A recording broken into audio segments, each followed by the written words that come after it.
27 വർഷത്തിന് ശേഷം ഭരണം കിട്ടിയിട്ടും കൊരങ്ങന്റെ കയ്യിൽ പൂമാല കിട്ടിയ കണക്ക് നട്ടം തിരിയുകയാണ് ബി.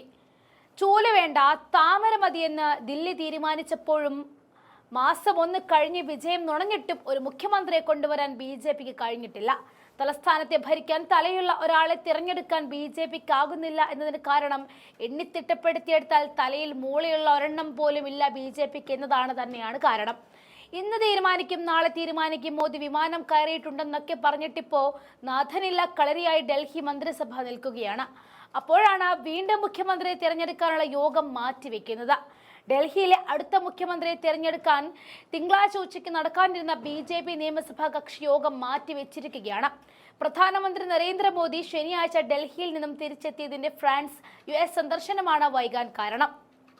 27 വർഷത്തിന് ശേഷം കേന്ദ്രത്തിൽ ജയിച്ച ഒരു ദശാബ്ദത്തിന് ശേഷം ദേശീയ തലസ്ഥാനത്ത് അധികാരത്തിൽ വരുന്ന ബി.ജെ.പി പുതിയ മുഖ്യമന്ത്രിയുടെ സത്യപ്രതിജ്ഞാ ചടങ്ങ് ഒരു മഹത്തായ പരിപാടിയാക്കി മാറ്റാൻ പദ്ധതിയിടുകയായിരുന്നു. ഇന്ത്യയെ ഭരിക്കുന്ന എല്ലാ സംസ്ഥാനങ്ങളിലെയും 200-ലധികം MP-മാരും പാർട്ടിയുടെ മുൻ MP-മാരും മുഖ്യമന്ത്രിമാരും ഉപമുഖ്യമന്ത്രിമാരും സംസ്ഥാന നേതാക്കളും പ്രവർത്തകരും പങ്കെടുക്കും. മുഖ്യമന്ത്രിയാകാൻ പർവേഷ് വർമ്മ ജയിച്ചപാടെ അമിത്ഷായെ കാണാൻ വണ്ടി കയറിയതും അഥവാ ജയിച്ചാൽ വനിതാ മുഖ്യമന്ത്രിയാകാമെന്ന് കരുതി കടിച്ചു തൂങ്ങിക്കിടക്കുന്ന സ്മൃതി ഇറാനിയെയും മറികടന്ന് ഒരു മുഖ്യമന്ത്രിയെ കസേരയിൽ ഇരുത്താൻ ബി.ജെ.പി ചില്ലറ പാടൊന്നുമല്ല പെടുന്നത്. ബി.ജെ.പിയുടെ വൻ വിജയഫലം വ്യക്തമാക്കിയതോടെ ഉന്നത സ്ഥാനത്തേക്ക് നിരവധി പേരുകൾ ഉയർന്നു വരുന്നുണ്ട്. ബി.ജെ.പി മുൻ മുഖ്യമന്ത്രി സാഹിബ് സിംഗ് വർമ്മയുടെ മകൻ പർവേഷ് വർമ്മ തന്നെയാണ് ലിസ്റ്റിൽ ഒന്നാമൻ.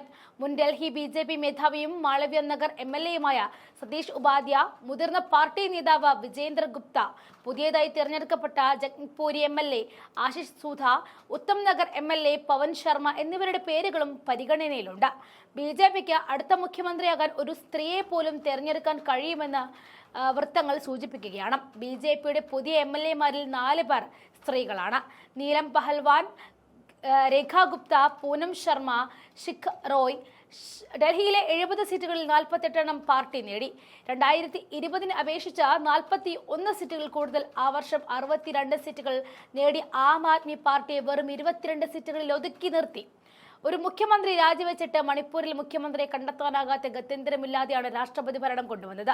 അങ്ങനെയിരിക്കുമ്പോൾ വിജയിച്ചിട്ടും ഒരു മുഖ്യമന്ത്രിയെ കൊണ്ടുവരാൻ ബി.ജെ.പിക്ക് ഡൽഹിയിലും ആകുന്നില്ല. മോദിയുടെയും അമിത്ഷായുടെയും വെട്ടം മാത്രമേ പാർട്ടിക്കൊള്ളുവെന്നും അത് മങ്ങിയാൽ തീരാവുന്നതേയുള്ളൂ ഈ തിളക്കമെന്നെല്ലാം ഡൽഹി വീണ്ടും അടിവരയിട്ട് പറയുകയാണ്.